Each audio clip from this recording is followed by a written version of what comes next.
Je pense que d'abord, il faut dire que c'est un sentiment de fierté et surtout de satisfaction d'avoir respecté les engagements du gouvernement. Parce que je pense que ces populations ont tout donné pour la construction de cette université. Le gouvernement a pris des engagements et pouvoir respecter ces engagements aujourd'hui, c'est vraiment un motif de fierté et de satisfaction. Je crois que ces personnes sont rangées en 3 catégories.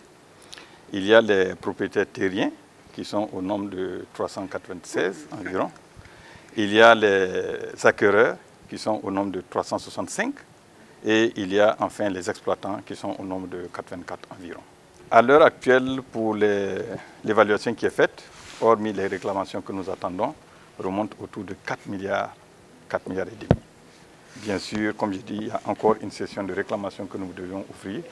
Et globalement, nous pensons que tout doit tenir autour de 5 milliards. Il faut dire que ça a pris du temps. C'est un processus, toute personne qui connaît la question d'indemnisation, c'est que ça prend du temps. Il a fallu d'abord recenser les personnes affectées par le projet. Ensuite, il a fallu recenser leurs biens.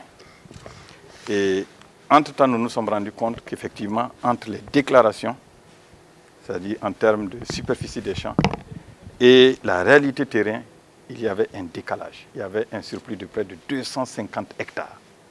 Donc il fallait d'abord rentrer dans une phase de négociation avec ces populations pour pouvoir stabiliser les superficies. Cela nous a pris pratiquement 1 année et demie.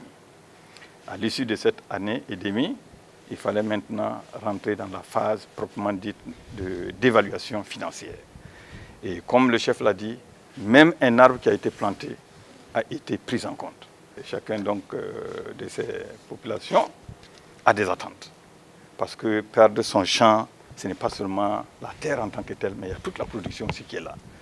Donc, il fallait vraiment une bonne dose de compréhension de la part de ces populations pour consentir ce sacrifice-là.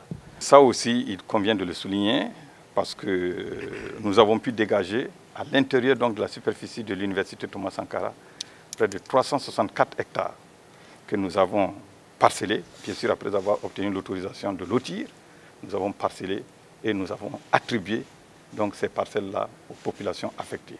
Et ça concerne toutes les catégories, c'est-à-dire aussi bien, je dirais, les propriétaires terriens, résidents que non résidents, aussi bien les acquéreurs. Nous avons tout fait pour que chaque acquéreur ait au moins une parcelle, mais aussi les exploitants qui résidaient déjà dans les champs des propriétaires terriens. J'ai souvent entendu dans les médias que le coût proposé est dérisoire.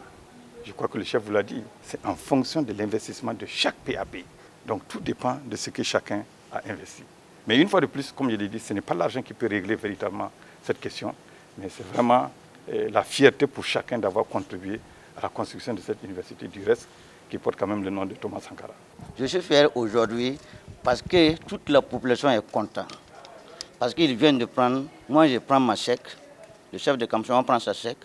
Et vraiment, nous sommes fiers. Parce que tout ce que l'État a fait pour nous, nous sommes contents. Depuis, ça fait 8 ans, l'université est en train de négocier avec la population, avec les chefs coutumiers. Mais vraiment, aujourd'hui, ils ont abouti à quelque chose qui fait du bien pour l'UTS et pour tout l'État et pour tout le monde, même les étudiants. Je suis fier aujourd'hui parce que je viens de recevoir mon chèque. Vraiment, je suis fier parce que les plantes, ils ont payé. Et la terre, les champs, ils ont payé. Les bâtiments, ils ont payé. Et tout, même les pommes électroniques, ils ont payé. Tout ce que tu as fait comme infrastructure, ils ont payé. Ils n'ont pas laissé aucun de nos choses, nos affaires qui vont se perdre à l'air.